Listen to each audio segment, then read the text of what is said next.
Assalamualaikum warahmatullahi wabarakatuh. Perkenalkan, nama saya Tasya Bila dari jurusan Fisika, Program Studi Pendidikan IPA kelas A, Universitas Negeri Gorontalo. Pada video kali ini, saya akan mempresentasikan materi ekologi, yaitu struktur komunitas. Pokok bahasan yang pertama adalah pengertian struktur komunitas. Struktur komunitas adalah suatu konsep yang mempelajari susunan atau komposisi spesies dan kelimpahan dalam suatu komunitas. Komunitas mempunyai struktur dan pola tertentu terhadap keanekaragaman, kemerataan, dan dominansi dengan ciri yang unik pada suatu komunitas. Nah, analisanya mengenai kelimpahan, keanekaragaman, kemerataan, dan dominansi dari suatu komunitas, serta keseimbangan jumlah tiap spesiesnya. Pokok bahasan yang kedua adalah keanekaragaman atau diversitas. Keanekaragaman merupakan suatu keragaman di antara anggota-anggota yang ada di dalam kelompok. Keanekaragaman pada suatu ekosistem berbeda-beda. Nah, faktor yang mempengaruhi keanekaragaman pertama adalah waktu.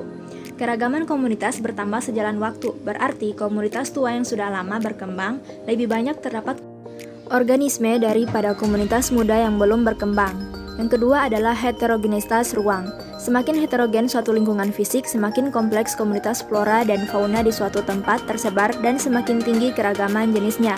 Yang ketiga adalah kompetisi.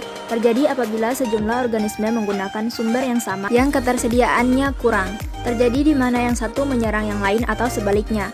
Yang keempat adalah pemangsaan. Apabila intensitas dari pemangsaan terlalu tinggi atau rendah, dapat menurunkan keragaman jenis. Yang terakhir adalah produktivitas.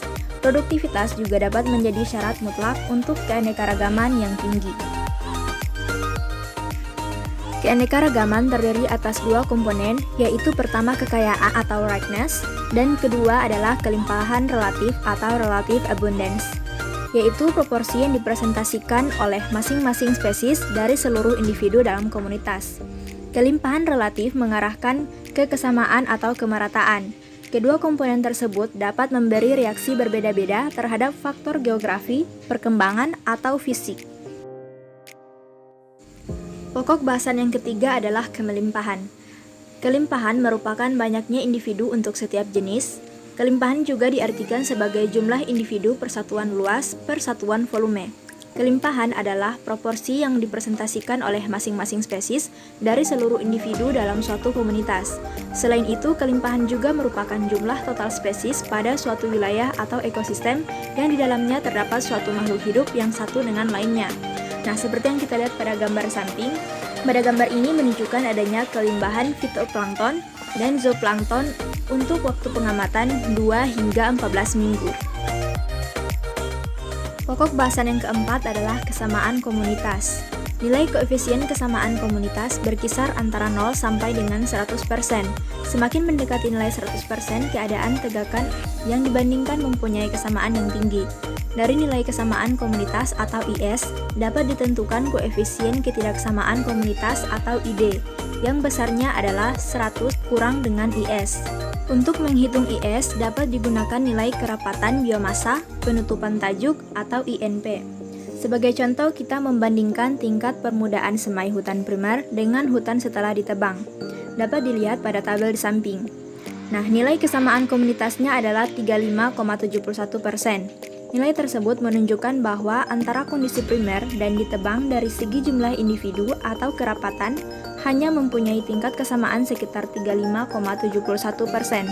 Artinya setelah dilakukan penebangan terjadi kehilangan jumlah individu sekitar 64,29%. Pokok bahasan selanjutnya adalah dominansi. Dominansi adalah perbandingan jumlah individu dalam suatu jenis dengan jumlah total individu seluruh jenis. Suatu komunitas secara biologi dapat terkendali oleh adanya jenis tunggal atau kelompok jenis dominan. Tingginya dominansi menunjukkan rendahnya keanekaragaman. Kondisi yang beragam, satu jenis tidak dapat menjadi lebih dominan dari yang lainnya. Sedangkan apabila satu atau dua jenis mencapai kepadatan yang lebih besar dibandingkan dengan lainnya, maka komunitas itu memiliki kondisi yang kurang beragam. Pokok bahasan yang terakhir adalah distribusi pola spasial. Pola spasial seperti distribusi suatu spesies adalah hasil dari autokorelasi spasial yang benar atau terinduksi. Di alam, organisme tidak tersebar secara seragam maupun acak. Lingkungan disusun secara spasial oleh berbagai proses ekologi yang dikombinasikan dengan respon perilaku spesies. Distribusi pola spasial dibedakan menjadi 3, yaitu distribusi kelompok, seragam, dan acak. Sekian, terima kasih telah menonton video ini. Assalamualaikum warahmatullahi wabarakatuh.